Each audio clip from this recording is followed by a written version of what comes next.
University کے سب بچے موجود ہیں؟ کون کون ہے ادھر ہاتھ کھڑا کریں یار. آپ لوگ کو میں نے ٹائم نہیں دیا, مجھے بڑا افسوس رہے گا ساری زندگی. تو جو یونیورسٹی کے لوگ ہیں نا, جو پڑھائی میں ہیں, یہ کل قوم کے کچھ بنیں گے. یہ کیا بنیں گے یہ تو انہیں کو پتہ ہے کیا بنیں گے. تو اقرا یونیورسٹی میں پڑھنے کے باوجود تبلیغ میں وقت لگا لینا, بیانات سن لینا, دین پہ چل لینا, یہ بڑے دل گردے کی بات ہے. کیونکہ یونیورسٹیوں کا جو ماحول ہے وہ بہت ہی خرابی کی طرف جا رہا ہے, اور اس میں انسان کو بڑی بڑی امنگیں کہ میں یہ کروں گا, میں یوں کروں گا, وہ کرے نہ کرے لیکن برباد ہو جاتا ہے. تو اس لیے میں کوئی یونیورسٹی کا کوئی شکار نظر آ جائے نا مجھے, تو اس کو میں زیادہ فوکس کرتا ہوں. اور ابھی ہمارا ارادہ ہے, شکار کا مطلب یہ نہیں کہ کوئی ہم اس کو پکڑیں گے ماریں گے, لیکن اس پہ محنت کرنی ہے. اچھا, یونیورسٹی والے ہم سے ڈرتے ہیں کہ پتہ نہیں یہ مولانا بنا کے لوگوں کو کیا کر لیں گے. تو خوب سمجھ لیں کہ جو لوگ بھی مذہب کو فالو کرتے ہیں ان کی دو قسمیں ہیں. ایک تو یہ, ایک وہ قسم ہے, بیان تھوڑا چینج ہو رہا ہے لیکن ضرورت ہے نا وقت کی. ایک تو وہ قسم ہے جو آپ کو باغی بناتی ہے, لیبل دین کا ہوتا ہے.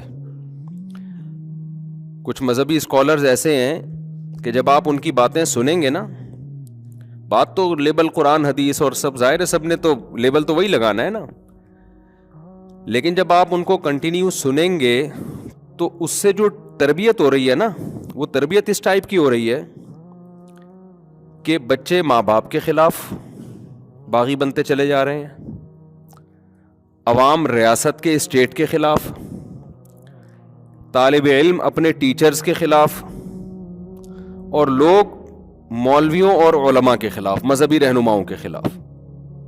یہ میسج کنوے ہو رہا ہوتا ہے, اس طرح سے وہ بات سمجھا رہے ہوتے ہیں. تو خوب سمجھ لیں, جو بھی اس طرح کی بات کر رہا ہے نا, جو آپ کو باغی بنا رہا ہے, سسٹم کے خلاف, نظام کے خلاف باغی بنا رہا ہے, اور دلیل یہ دے رہا ہے کہ ہمارے نبی بھی سسٹم کے خلاف اٹھے تھے. بات تو صحیح ہے کہ ہاں, نبی کس کے خلاف اٹھے ہیں؟ سسٹم کے خلاف اٹھے ہیں نا. تو یہ لیبل لگا کے وہ آپ کو ریاست کے اگینسٹ لے کے جا رہا ہے, والدین کے خلاف لے کے جا رہا ہے, بڑوں کے خلاف, ٹیچر کے خلاف. تو سمجھ لو کہ لیبل بہت اچھا ہے, مگر نتیجہ اس کا بہت ہی ڈینجرس اور خطرناک نکلنے والا ہے. ہمارے نبی صلی اللہ علیہ وسلم ریاست کے خلاف نہیں اٹھے. ہمارے نبی صلی اللہ علیہ وسلم نے جو دعوت دی ہے, 13 سال صبر صبر صبر صبر, اور دعوت 2 اور 2 4 کی طرح واضح تھی. اس میں کہیں بھی آپ صلی اللہ علیہ وسلم نے کسی کو کوئی ایسی ٹریننگ نہیں کی کہ بچوں کو ماں باپ کے خلاف بنایا جائے, یا اہل مکہ کو اہل مکہ کے خلاف لڑوایا جائے. آپ 13 سال کا مکی دور دیکھ لیں, صبر صبر صبر صبر. مکہ والوں نے ہی ظلم زیادتی کی ہے. فریڈم آف اسپیچ پہ جو پابندی لگی تھی نا, بولنے کی آزادی, وہ مکہ والوں کی طرف سے سلب کی گئی تھی. آپ کو یونیورسٹی میں بلا کر بولنے دیا جا رہا ہے, اور آپ اسی یونیورسٹی میں ان کے خلاف باغی بنا رہے ہو. تو یہ تو کہاں کی بات کہاں لگا رہے ہو آپ.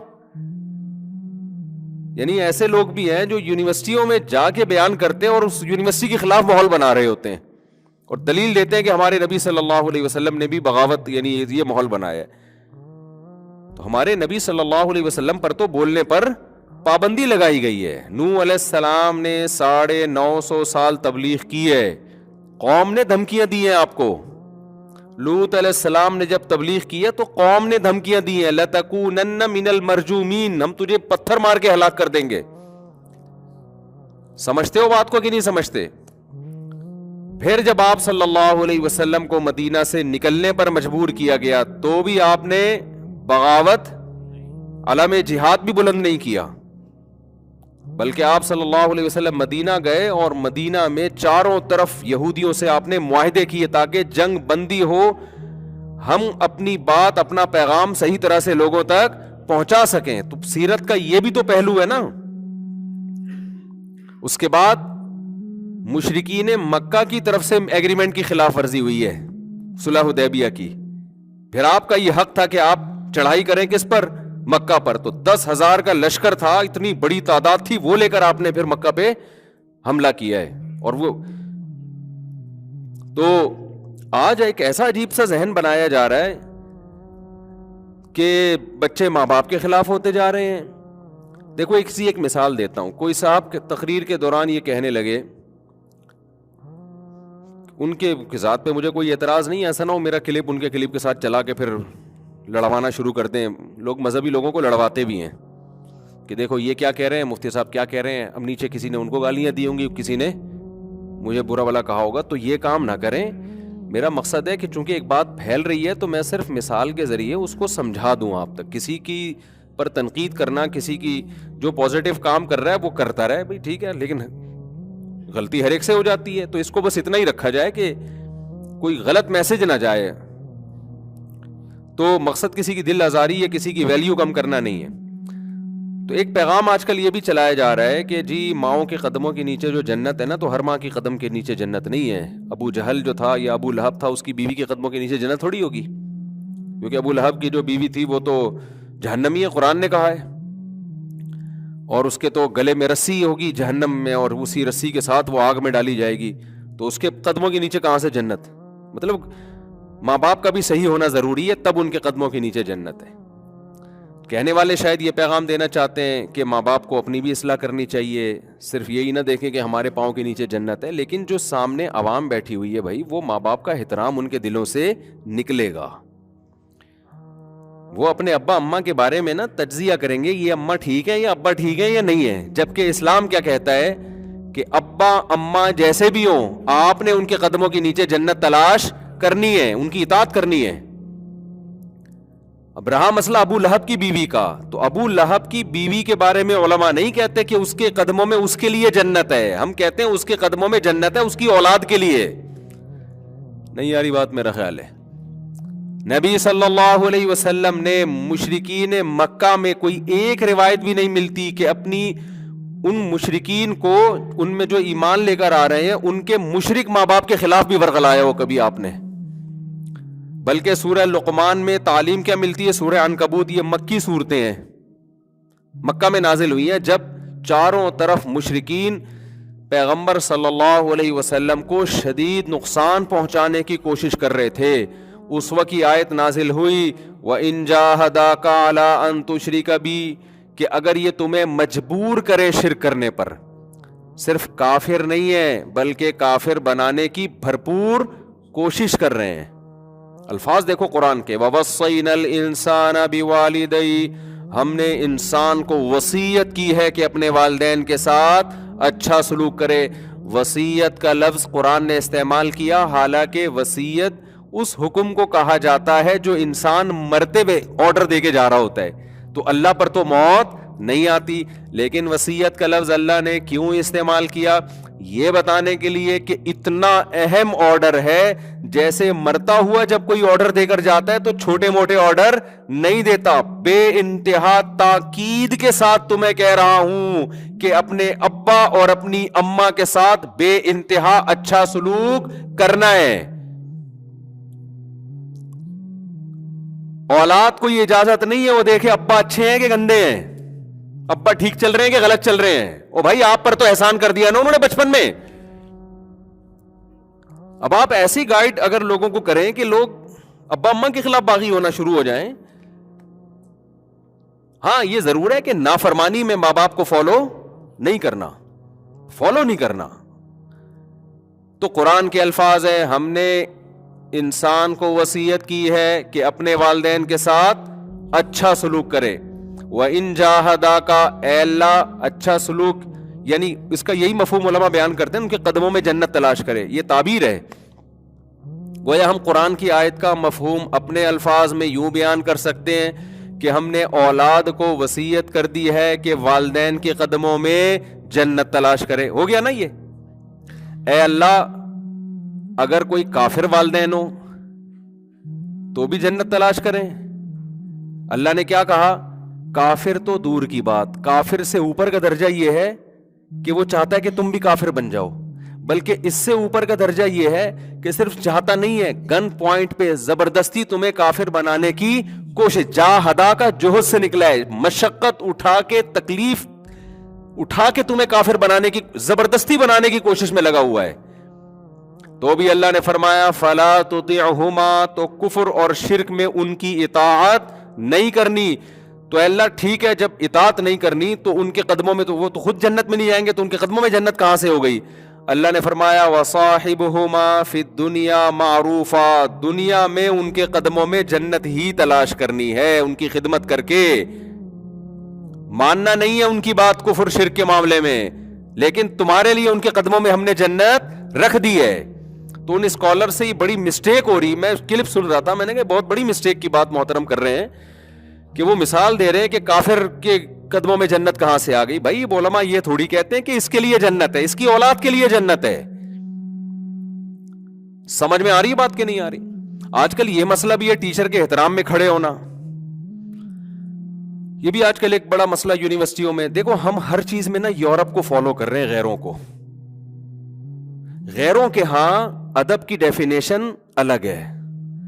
میں بار بار چیخ چیخ کے تھک گیا کہ گوروں کے پاس جو چیز ہے وہ لو ان سے، سائنس ٹیکنالوجی ہے، خدا کے لیے لو ان سے، وہ تو لے نہیں رہے۔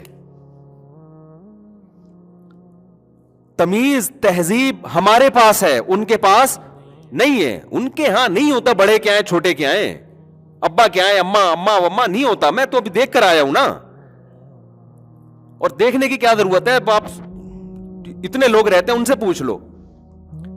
اب کچھ اسکالرز وہاں سے پڑھ کے آتے ہیں یا انہی یونیورسٹی پڑھے ہوتے ہیں، وہ سائنس ٹیکنالوجی کے نام پہ ہمارا جو ایک تہذیب والا کلچر ہے اس کو بھی کیا کر رہے ہیں؟ ختم۔ ہمارے ہاں ٹیچروں کا ویسے ہی احترام نہیں ہے، ایک تھوڑا سا رہ گیا تھا کہ آ رہا ہے تو کھڑے ہو جاؤ استقبال میں، وہ بھی ختم کر دیا اس کو غلامی سے تعبیر کر کے۔ تو تمیز جو تھوڑی بہت مارکیٹ میں رہ گئی وہ بھی کیا ہو جائے گی؟ ختم ہو جائے گی۔ اسلاف سے تو بہت ادب تمیز ملتا ہے ہمیں ٹیچروں کے بارے میں، وہ تو روحانی باپ ہے۔ یہ ادب قرآن سے، یہ کسی غیر کی عبادت نہیں ہے، کسی کے احترام میں آپ کھڑے ہو جاتے ہیں یا کسی کو رسپیکٹ دینا شروع کر دیتے ہیں، یہ عبادت تھوڑی کہلائے گی۔ تعظیم الگ چیز ہے، عبادت الگ چیز ہے۔ نبی صلی اللہ علیہ وسلم جو کھڑے ہونے سے منع کیا نا، وہ رہنے سے منع کیا ہے کسی اجمیوں کی طرح، اور اس بات سے منع کیا کہ کوئی شخص یہ چاہے کہ لوگ میرے استقبال میں کھڑے ہوں، اور ایسے شخص کے استقبال میں کھڑے بھی نہیں ہونا چاہیے جس کی یہ چاہت ہے، وہ عزت کی بھیک مانگ رہا ہے آپ سے۔ لیکن اگر کوئی ٹیچر یہ چاہتا ہے کہ لوگ میرے شاگرد میرے استقبال میں کھڑے ہوں، لیکن اس چاہت سے اس کی مراد یہ نہیں ہے کہ میری اپنی تکبر اس میں، بلکہ طلبہ کی ٹریننگ کے لیے وہ چاہتا ہے تاکہ ان میں تمیز آئے، تو یہ بالکل جائز ہے۔ تو یونیورسٹیوں میں استاذوں کا احترام نکل رہا ہے، گھروں میں ابا اماں کا احترام نکل رہا ہے، چھوٹا بھائی بڑے بھائی کو نہیں مان رہا۔ جو جہاں توحید ہونی چاہیے، توحید کی ڈیفینیشن کسی کا ادب کرنا، کسی کو رسپیکٹ دینا، یہ توحید کے خلاف نہیں ہے۔ تو مسائل پراپر علماء سے سیکھا کریں، سمجھتے ہیں بات کو؟ مسائل کس سے سیکھا کریں؟ جو باقاعدہ پراپر، جب تک علم نہیں ہے نا۔ میں آپ کو صحیح بات بتاؤں، جب میں مدرسے گیا نا، ہمارے خاندان میں اللہ کا شکر ہے بڑوں کا ادب تھا، اب بھی ہے، لیکن جب میں مدرسے گیا ہم نے ٹیچروں کا ادب کرنا سیکھا، تو پھر ہمیں اندازہ ہوا یار ابا کا ادب تو اس سے بھی زیادہ ہے اسلام میں، تو ہم تو وہ تو کر ہی نہیں رہے۔ اب اگر ہم مدرسے میں جاتے اور ہمارے اساتذہ ہمیں یہ محنت کرتے کہ صرف اللہ ہے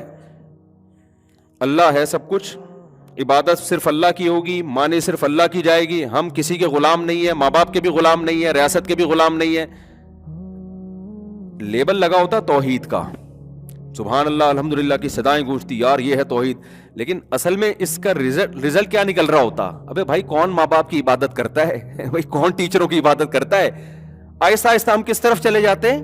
بدتمیزی کی طرف۔ ہم نے جب مدرسے گئے ماحول ہم نے یہ دیکھا کہ یار ٹیچروں کے نا، جب کوئی ٹیچر چپل اتار کے اندر جاتے ہیں تو شاگرد کیا کر دیتے ہیں؟ ان کی چپل کو سیدھا کر کے رکھ دیتے ہیں۔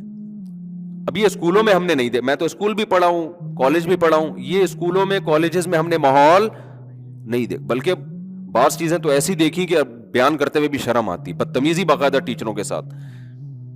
ہم حیران ہوئے یار یہاں ٹیچر کا اتنا ادب ہو رہا ہے کہ چپل سیدھی کر کے رکھی جا رہی ہے۔ اس وقت ہمیں یہ وسوسہ آیا کہ یار یہ تو ہمیں غلام بنایا جا رہا ہے، یہ تو ہمیں یعنی گویا اللہ کے علاوہ کسی کی عبادت کروائی جا رہی ہے، اتنی تمیز سے بیٹھو، اونچی آواز سے بات نہ کرو۔